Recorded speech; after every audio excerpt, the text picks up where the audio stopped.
A police officer accused an elderly black man of stealing a car and shot him in cold blood, completely unaware that the man's son was a millionaire. What unfolded afterward shook the entire police department to its core. An old man aged 80 arrived at a busy shopping center in his luxury car, a sleek vehicle that seemed to gleam under the afternoon sun. It was the kind of car that turned heads, whether out of admiration, envy, or at times suspicion. This man, with his neatly combed silver hair and careful movements, exuded an air of quiet dignity. He maneuvered the car into a parking spot with the precision of someone who had driven for decades and stepped out, his posture slightly stooped but steady. His plan was simple: a quick trip to the grocery store to pick up a few items. The parking lot was bustling with activity, filled with the hum of engines, snippets of conversation, and the occasional sound of shopping carts rattling across the pavement. The man locked the car with the press of a button and pocketed the key, walking unhurriedly toward the store's entrance. His routine was well practiced. He had been coming to the shopping center for years, blending into the rhythm of the place. Without drawing attention inside the store, he moved efficiently, selecting the items he needed and making his way to the checkout line. Despite his age, he carried himself with a quiet independence, declining offers of assistance from the cashier with a polite smile. He paid for his groceries, thanked the cashier, and carried his bag back to the parking lot. As he approached his car, a faint unease began to stir within him. Near his vehicle stood a police officer, a tall figure in a crisp uniform, who appeared to be watching him intently. The officer's expression was unreadable, his stance firm, as if he were waiting for something. The old man felt a flicker of discomfort. He couldn't think of any reason why the officer would be looking at him or his car with such scrutiny. Brushing off the feeling, the man adjusted the bag in his hand and continued toward his car. He told himself there was no reason to worry. He wasn't doing anything wrong. After all, reaching the driver's side door, he placed the bag of groceries on the passenger seat, sat down, and started the ignition. The officer moved immediately, stepping forward with a sense of purpose. The old man noticed the sudden movement from the corner of his eye, but barely had time to register it before the officer stood beside the car, rapping firmly on the driver's side window. The man rolled the window down, his expression polite but puzzled. Without any preamble, the officer accused him of stealing the vehicle. The words hit the old man like a bolt of lightning, leaving him momentarily speechless, his mind raised to make sense of the situation. Why would someone think he had stolen the car? There had to be some mistake. With a calm yet bewildered tone, the man explained that the car was his. It wasn't stolen, he assured the officer. It had been a gift from his son, who was a successful businessman. But the officer didn't seem convinced. Instead, his demeanor grew sharper, his tone firmer. He demanded proof of ownership, his eyes narrowing, as if searching for any sign of dishonesty.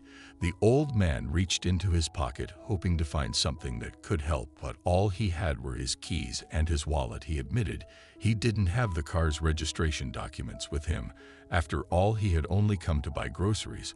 Why would he bring those papers along? But he quickly added that he could call his son, who could send a copy of the documents digitally. The officer's expression darkened further.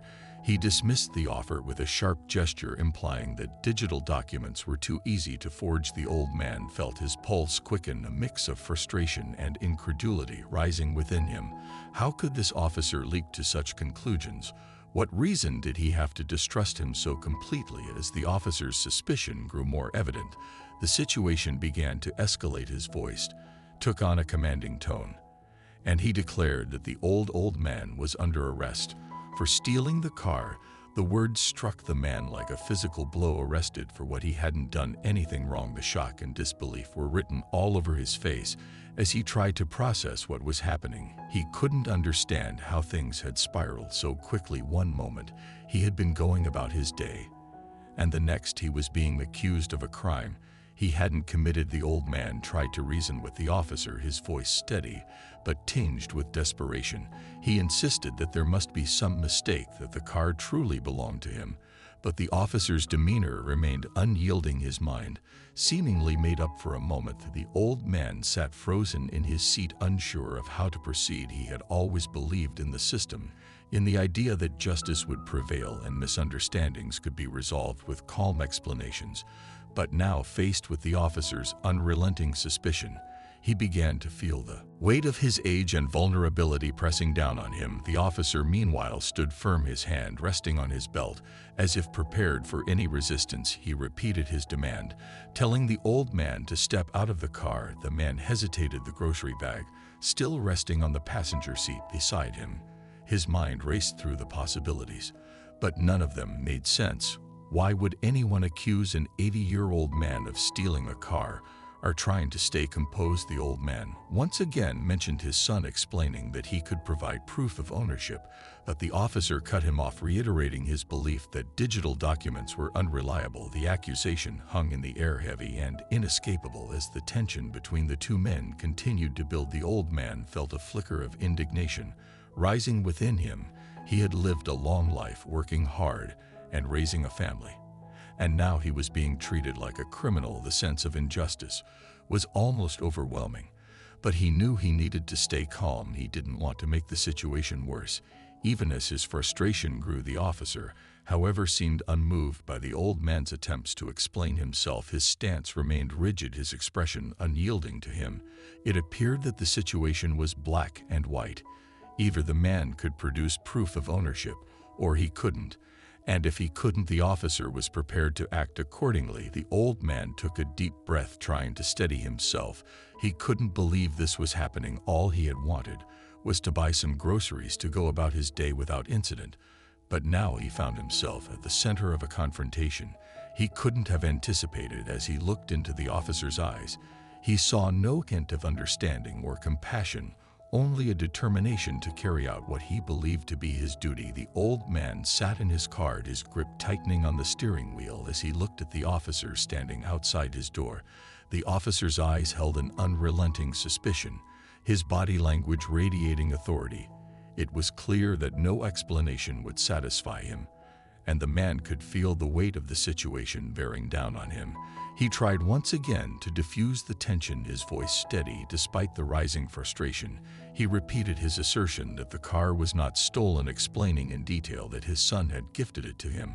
But the officer's expression didn't change. He didn't seem interested in hearing anything that contradicted his assumptions. To the old man, it felt as if the officer had already decided he was guilty, and nothing he said could make a difference. His frustration grew, mingling with disbelief and a growing sense of injustice. The old man's voice became firmer, though he remained calm. He tried to reason with the officer, pointing out that there must be a way to resolve the misunderstanding without escalating it further. But the officer's patience appeared to be wearing thin. His stance became more rigid, his tone sharper, as he repeated his command for the old man to step out of the car. The man hesitated, reluctant to leave the vehicle. He knew he hadn't done anything wrong, and the idea of being arrested felt absurd and humiliating. His refusal to comply wasn't out of defiance, but a desperate attempt to make the officer see reason. He couldn't understand why the situation had escalated so quickly, why the officer seemed so determined to treat him as a criminal. The officer, however, interpreted the hesitation differently. To him, it was a sign of resistance, perhaps even defiance. His voice rose in intensity as he demanded compliance, his words carrying the unmistakable weight of authority. The old man, feeling cornered, protested once more. His frustration finally breaking through, he spoke with a mix of disbelief and indignation, unable to fathom how he could be treated this way over something so baseless. The officer's eyes narrowed as the tension between them reached its breaking point.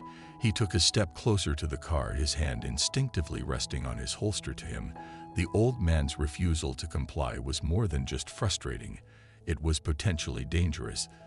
The officer's training, his instincts, and his assumptions all combined into a single moment of heightened alertness. As the old man raised his hand slightly in a gesture meant to emphasize his harmlessness, the officer's perception twisted the movement into something else. To him, it looked like the man was reaching for something, perhaps a weapon. It was a officer drew his gun in one fluid motion before the old man could react. The sound of the gunshot shattered the stillness of the parking lot. The bullet struck the man in the leg, and he let out a sharp cry of pain.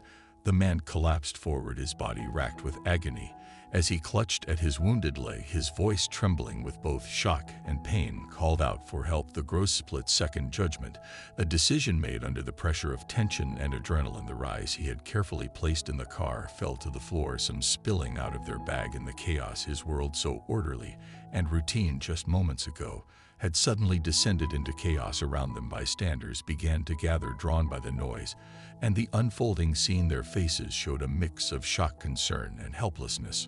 Some pulled out their phones to record the incident, while others whispered among themselves, unsure of what to do. The officer, however, seemed unmoved by the growing crowd. His focus remained entirely on the old man. Ignoring the man's cries of pain, the officer moved quickly, pulling out a pair of handcuffs. He ordered the man to remain still, though the man was in no condition to move even if he wanted to. Blood seeped through the fabric of the old man's pants, staining the ground beneath him. Despite this, the officer roughly secured the handcuffs around his wrists, treating him as if he were a dangerous criminal rather than an injured senior. The old man winced at the harshness of the treatment, his voice hoarse as he tried to protest, but his words were drowned out by the pain and the overwhelming sense of helplessness. He had never felt so vulnerable, so powerless as he did in that moment. The officer, seemingly unfazed, grabbed the old man by the arm and began dragging him toward the patrol car. The crowd murmured louder now, some voices rising in protest at the treatment of the injured man, but no one stepped forward to intervene. The officer's authority, his uniform, and his gun were enough to keep everyone at bay. Once at the patrol car, the officer opened the door and unceremoniously pushed the old man inside. The man groaned in pain as his injured leg was jostled, the movement sending fresh waves of agony through his body. He slumped against the seat, his breathing labored as the door slammed shut behind him. The D to the station was a blur of pain and confusion for the old man. Every bump in the road seemed to amplify the throbbing in his leg, and he could feel the warmth of his own blood soaking through his clothing. His thoughts raced, a chaotic mix of anger, fear, and disbelief. He couldn't understand how this had happened, how a simple trip to the grocery store had ended with him in the back of a police car, wounded and humiliated. At the station, the officer pulled the old man out of the car, showing little care for his injury. The man stumbled, nearly falling as he was led inside. His leg screamed in protest with every step, and his face was pale from the loss of blood. Yet the officer didn't seem to notice or care. He escorted the man to a cell, opened the door, and pushed him inside. The metal door closed with a resounding clang, leaving the old man alone in the cold, sterile space. He lowered himself onto the bench, his movements slow and pain. Blood pulled around his injured leg, a stark reminder of what had just happened. He rested his head against the wall, his breath shallow as he tried to gather his thoughts. Eventually, a different officer appeared and informed him that he was allowed to make a phone call. The old man nodded weakly, his hands trembling as he reached for the phone. His fingers felt clumsy, and it took him a moment to dial the number. When the call connected, Ed, he heard his son's voice on the other end. For a moment, the old man couldn't speak. His throat tightened, and tears pricked at the corners of his eyes. Finally, he managed to explain what had happened, his voice shaking with emotion. He described the confrontation, the gunshot, and the arrest. His words were interspersed with gasps of pain as the reality of his situation sank in. On the other end of the line, the son listened in stunned silence. But as his father's words sank in, his shock gave way to anger. The idea that his elderly father had been shot and treated like a criminal for no reason filled him with a burning rage. He promised his father that he would come to the station immediately and that he wouldn't let this injustice go unanswered. The old man hung up the phone, his hand shaking as he placed it back on the receiver. He leaned back against the wall, his body and spirit both exhausted. His only hope now lay in his son's ability to intervene, to bring clarity and justice to a situation that had spiraled so far out of control. He stormed toward the front desk, his eyes scanning the room for any sign of someone in charge. The officers nearby exchanged uneasy glances, sensing the brewing storm. Without hesitation, the son demanded answers, his tone leaving no room for dismissal. He wanted to know why his father, an elderly man with no criminal record, had been shot, arrested, and locked in a cell. As the son's anger spilled into the air, the atmosphere in the station grew tense. Officers paused in their tasks, their eyes flicking toward the commotion. Some seemed hesitant to approach, while others whispered among themselves, clearly uncomfortable with the scene. The son's wealth and status were not unknown to the department, and his voice carried the weight of someone used to being heard. It didn't take long for the chief of police to be alerted. The commotion reached his office, and he quickly made his way toward the source. The chief was a tall man with an air of authority, his uniform crisp and his expression controlled as he stepped into the main room and saw the son pacing near the front desk. His expression shifted slightly, a flicker of recognition crossing his face. He was well acquainted with the man, their paths having crossed in social and professional circles. The chief approached, his voice calm but firm, asking what had happened. The son immediately turned to face him, his frustration evident in every word. As he explained the situation, he recounted how his father had been stopped by an officer, accused without cause, and then shot in the leg before being dragged to the station. His voice rose as he emphasized the injustice of the entire ordeal, pointing out his father's age and frailty. The chief's expression darkened as the details unfolded. He was no stranger to dealing with complaints against officers, but this was different. The man standing before him wasn't just any member of the public. He was someone with influence, someone whose words carried weight beyond the walls of the station, and the accusations being made were serious enough to demand immediate attention. Realizing the gravity of the situation, the chief assured the son that he would personally look into the matter. He gestured for the son to follow him into his office, away from the growing crowd of onlookers. The door closed behind them, muffling the sounds of the busy station. Inside the office, the chief wasted no time. He asked for all available details and directed his staff to gather any evidence related to the arrest. As they waited, the son's frustration simmered just beneath the surface. His words came quickly, filled with the urgency of someone who felt every second wasted was another second his father suffered unjustly. The chief listened carefully, his own sense of unease growing with each passing moment. He couldn't ignore the seriousness of the accusations, nor the potential fallout if they were true. When the evidence was brought in, the chief began his review. Among the files was CCTV footage from the shopping center parking lot, captured by cameras positioned near the area where the incident had occurred. The son watched intently as the chief queued up the footage on his computer screen. The video played out with a clarity that left no room for doubt. On the screen, the old man could be seen walking toward his car, his movements slow but steady. He placed a bag of groceries in the passenger seat, entered the vehicle, and started the engine. Moments later, the officer approached, his posture tense, and the interaction began. The son's jaw tightened as he watched the scene unfold. The footage showed his father clearly confused and trying to explain himself, his body language calm and non-threatening. There was no sign of aggression, no behavior that could justify the officer's response. And then the moment of escalation came, the officer drawing his weapon and firing, the old man collapsing to the ground. The chief leaned back in his chair, his face set in a grim expression. He replayed the footage, his eyes narrowing as he analyzed every detail. The evidence was irrefutable. The old man had done nothing to provoke such a response, and the officer's actions were not only unwarranted but deeply troubling. The son remained silent for a moment, his anger replaced by a cold determination. He didn't need to say anything. The footage spoke for itself.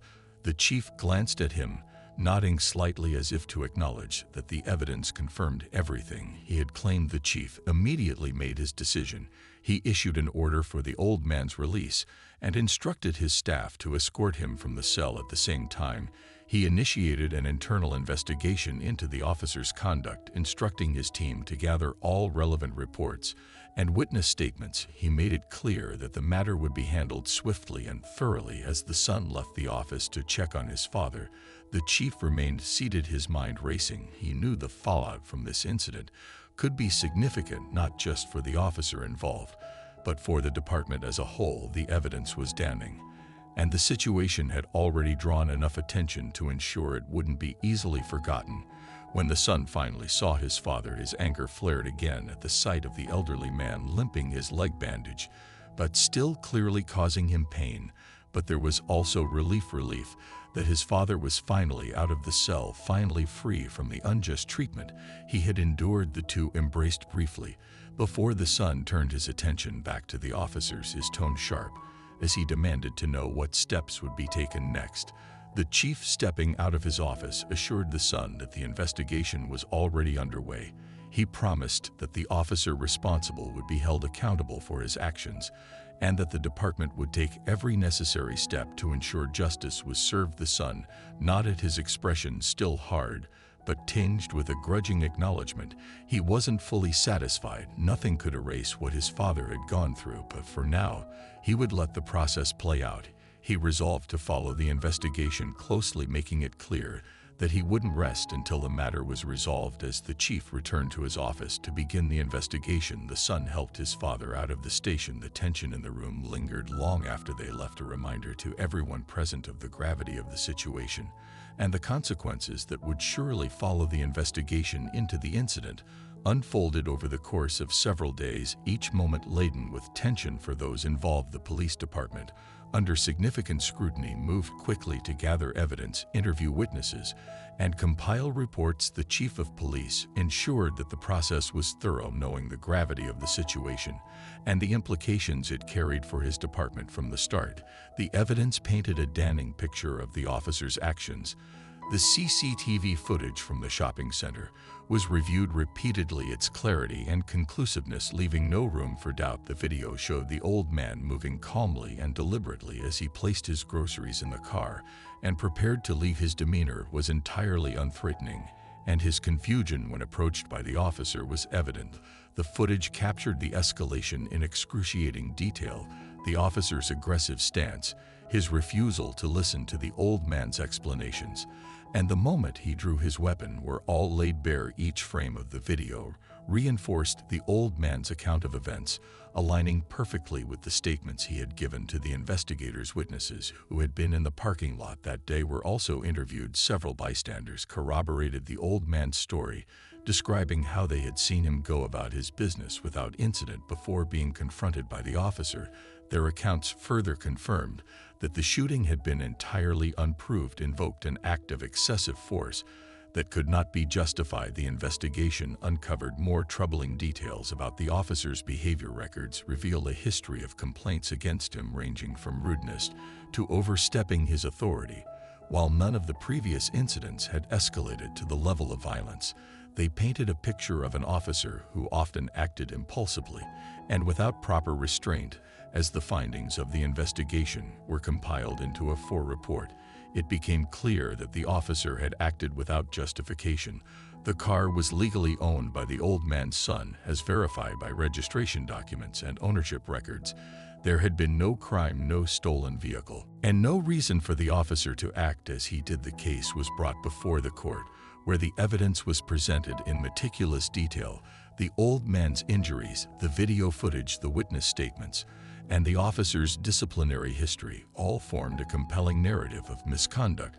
The courtroom was filled with a charged atmosphere, the weight of the case drawing attention from both the public and the media. The officer sat stiffly in the defendant's chair, his expression unreadable as the evidence was laid out. He offered a defense claiming that he had acted out of concern for public safety and had genuinely believed the old man posed a threat, but his arguments failed to sway the court. The overwhelming evidence of his excessive force and the lack of any credible threat made his actions indefensible. In the end, the court found the officer guilty of misconduct and excessive use of force. The verdict was clear and decisive. The judge's voice carried through the courtroom as he pronounced the sentence. The officer was fired from his position, stripped of his law enforcement credentials, and permanently banned from joining any armed forces or law enforcement agency in the future. The ruling sent shockwaves through the community. For some, it was a moment of vindication, proof that justice could prevail even in cases involving authority figures. For others, it was a sobering reminder of the damage that could be done when those entrusted with power abused it. The officer's name became synonymous with disgrace, his career in ruins, and his reputation irreparably tarnished. Despite the court's decision and the officer's punishment, the old man's family found little solace. The scars left by the incident ran deep, affecting them in ways that no legal ruling could undo. The old man, though relieved that justice had been served, struggled to move past the trauma of being shot and treated like a criminal. His leg, while healing, served as a constant reminder of the day his dignity and safety were stripped away for his son. The aftermath was equally difficult. While he was grateful that the truth had come to light and his father's name had been cleared, he couldn't shake the anger and guilt that consumed him. He replayed the events in his mind, imagining all the ways things could have been worse. The thought of losing his father to such a senseless act haunted him, leaving him restless and consumed by a need to protect his family at all costs. Their family gatherings, once filled with laughter and warmth, were now tinged with a quiet tension. The old man's cheerful demeanor had been replaced by a cautious reserve. His trust in others diminished. The son, too, carried the weight of the experience, his interactions with the world colored by a newfound weariness. In the broader community, the incident sparked conversations about accountability and the abuse of authority. Activists and community leaders pointed to the case as an example of why systemic changes were needed within law enforcement. Protests and rallies were held with people calling for reforms to prevent similar incidents from occurring in the future. The officer, now stripped of his badge, faced the full force of public disgrace. His name was plastered across news headlines, his actions condemned by commentators and citizens alike. He became a symbol of the very problems he had come to represent. His fall from power serving as a cautionary tale. In the quiet moments that followed the chaos, the old man and his son found the end themselves. Reflecting on the ordeal, they spoke less about the incident itself and more about its impact on their lives, the lessons it had taught them, and the resilience they needed to move forward. For the old man, the journey toward healing was slow but steady. He took solace in the support of his family, finding strength in their presence, even as he grappled with his own sense of vulnerability. For the son, the experience deepened his resolve to stand up against injustice, to use his influence to bring about change where it was needed most. The story closed with a quiet reflection on the damage caused by the abuse of authority. While justice had been served in the courtroom, the emotional wounds left behind were harder to heal. The officer's actions had left a permanent mark, not just on the old man and his son, but on everyone who had witnessed the events or followed the case. In the end, the old man and his son resolved to move forward, carrying with them the lessons of the past and the hope that their ordeal might serve as a catalyst for change. While the pain of what had happened would never fully fade, they found strength in each other and in the belief that their story could help prevent others from enduring the same suffering. Disclaimer: this story is a work of fiction created to highlight the real and ongoing issues of racial profiling and systemic discrimination. It aims to raise awareness and spark conversations about the import of justice and equality.